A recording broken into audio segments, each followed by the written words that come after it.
'n monster silwer bevat goudonsuiverhede.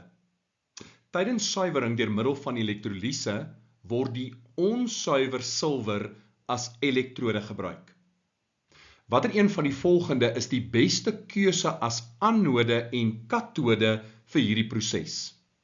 Die korrekte antwoord is C. Kom ons begin met die anode. Die anode is waar oksidasie plaasvind en in hierdie geval sal dit die onsuiwer silwer moet wees, dat die silwer geoksideer kan word tot silwerkatione en in die proses ons ontslae kan raak van die goud onsuiverhede. So die antwoord is A of C. Nou is die vraag, wat gaan ons gebruik as katode? Suiwer goud of suiwer silwer? Nou in beide gevalle sal die silwerkatione gereduseer word en dan plateer op die katode. Die probleem is egter prakties, nie chemies nie. Die doel van hierdie proses is om die onsuiwer silwer te suiwer as 'n bruikbare produk.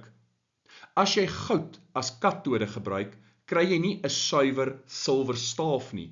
Jy kry 'n stuk goud met 'n silwerlaag daarop.